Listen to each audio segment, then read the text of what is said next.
नमस्कार मंडळी, स्वागत आहे पुन्हा एकदा तुमचं आपल्या एका नवीन ब्लॉग मध्ये। आज आपण आलोय पुण्यापासून अवघ्या 30 किलोमीटर अंतरावर असणाऱ्या मराठ्यांनी सगळ्यात शेवटचा जो किल्ला बांधला होता त्या किल्ल्यावरती। तर बघूया आपण या किल्ल्याचा इतिहास काय आहे ते। आज आपण या किल्ल्यावरती नवीन नवीन वास्तू पाहणार आहोत। तर या वास्तू आहे तशाच परिस्थितीत आहे आणि हा किल्ला खूप म्हणजे अजून माहित नाहीये कोणाला एवढा। तर शेवटपर्यंत व्हिडिओ नक्की पहा। आज आम्ही ज्या गडावर चाललो आहोत त्या गडाचं अजून एक वैशिष्ट्य आहे, ते म्हणजे जो पावनखिंड मूवी आला होता त्या मूवीतलं युगत मांडली जे गाणं आहे त्या गाण्याचं शूटिंग देखील याच गडावर झालेलं आहे। तर भर पावसात आम्ही सकाळी सकाळी निघालो होतो। पुण्यापासून 30 किलोमीटर अंतरावरती हा गड आहे। या गडावर जाण्यासाठी पुण्यातून आधी दिवेघाटला यावे लागते। इथून दिवेघाट सुरू होतो आणि पुढे गेल्यावर झेंडेवाडी हे एक गाव लागते, तिथे घाट संपतो। दिवेघाटात सगळीकडे रस्त्याची कामे चालू आहेत, त्यामुळे रस्ता खूप छोटा आहे। दिवेघाटात पोहोचल्यावर आम्ही हे छान असा व्ह्यू कॅप्चर करून घेतला आणि तिथे तुम्ही बघत असाल तिथे दिवेघाटातील विठ्ठलाची मूर्ती आहे, तेही आपण पाहणार आहोत। तर ही बघा विठ्ठलाची मूर्ती। ज्या वेळेस आळंदीहून पंढरपूरला जाण्यासाठी वारी निघते ती याच घाटातून पुढे जात असते। घाटातून थोडेच पुढे आल्यावरती डाव्या साईडला तुम्हाला असा रस्ता जातो आणि हा पोल दिसेल। इथून गड 4 किलोमीटर अंतरावर आहे। गडाच्या पायथ्याशी तुम्हाला अशी पावती काढून घ्यावी लागते पार्किंग साठी। तर 4 व्हीलरला 40 रुपये आणि तुमची जर ट्रॅव्हल्स असेल तर 150 रुपये अशी ही पावती आहे। तर मंडळी आपण आलो आहोत मल्हारगडावर, म्हणजेच की सोनेरीचा किल्ला असेही याला म्हणले जाते। हा किल्ला मराठ्यांनी सगळ्यात शेवटला बांधलेला किल्ला होता। हा किल्ला खास दिवेघाटावर लक्ष ठेवण्यासाठी बांधला होता। या किल्ल्यावर जाण्यासाठी कोणत्याही पायऱ्या नाहीयेत। या किल्ल्यावरती अशी पायवाट केलेली आहे, त्याच पायवाटेने तुम्हाला किल्ल्यावर जाता येईल। किल्ल्यावरून खाली हे पूर्ण गाव दिसतं। किल्ल्यावर चढून गेल्यावरती पहिल्यांदाच आपल्याला लागतो तो चोर दरवाजा। हा दरवाजा खूप छोटा आहे आणि आतमध्ये वरती चढून गेल्यानंतर समोर तुम्हाला किल्ला हा काहीसा असा दिसतो। किल्ल्याच्या बाजूने अशी भक्कम तटबंदी आहे। चोर दरवाजातून पुढे आल्यावरती आपल्याला पहिलीच ही विहीर दिसते।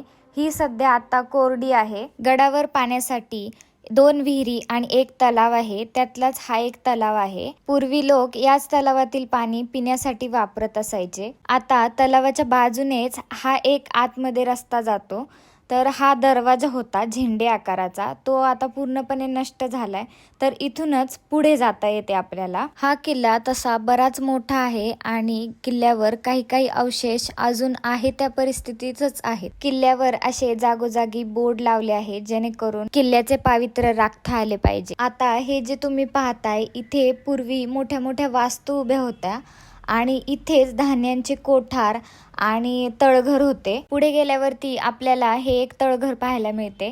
तर खाली गेल्यानंतर यामध्ये पूर्णपणे अंधार आहे। तेथूनच थोडे पुढे आल्यानंतर इथून थोडेसे पुढे गेल्यानंतर आपल्याला इथून दिसतो झेंडेवाडी दरवाजा। तिथून खाली गेल्यावरती झेंडेवाडी गाव आहे, त्यामुळे त्याला झेंडेवाडी दरवाजा असे म्हणतात। त्यानंतर थोडे पुढे गेल्यानंतर आपण येऊन पोहोचतो बालेकिल्ल्यावरती। हा जो एरिया तुम्ही पाहताय इथे पूर्वी बालेकिल्ला होता। इथे पूर्वीच्या काही राजवाड्यांचे अवशेष जतन केले आहेत आणि इथे छत्रपती शिवाजी महाराजांचे स्मारक बांधले आहे। पुढे गेल्यावरती आपल्याला दिसतात ही 2 मंदिरे, त्यातलं एक मंदिर खंडोबाचे आहे आणि एक मंदिर महादेवाचे आहे। तर आपण आधी खंडोबा मंदिर पाहूया। तर हे त्या काळातील खंडोबा मंदिर आहे आणि पुढे जी दीपमाळ तुम्ही पाहताय तीही त्याच काळातील आहे। आणि मंदिरात जर बघितलं तर मंदिरामध्ये जुन्या काळातील काही देवी देवतांच्या मूर्ती आहेत। त्यानंतर आपण पाहूया महादेवाचे मंदिर। तर हेही मंदिर खूप जुने आहे। मंदिरामध्ये आत गेल्यावरती तुम्हाला ही शंकराची पिंड दिसते। तर ही शंकराची जी पिंड आहे ही पूर्णपणे दगडाची पिंड आहे। मंदिरात दर्शन घेतल्यानंतर आपण आलो होतो महाद्वाराजवळ तर हे आहे गडावरील महाद्वार. आता आपण चाललो आहोत गडाच्या मुख्य दरवाजाकडे. पूर्वी लोक याच दरवाजातून गडावरती ये जा करत होते. याच दरवाजांवर पूर्वी मावळे पहारा करायचे, कारण की याच दरवाजावरून खाली पूर्ण आजूबाजूच्या गावांचा परिसर स्पष्टपणे पाहता येतो. या दरवाजावरती उभे राहिल्यावरती आपल्याला पूर्ण किल्ला पाहता येतो. मुख्य दरवाजा समोरून काही असा दिसतो.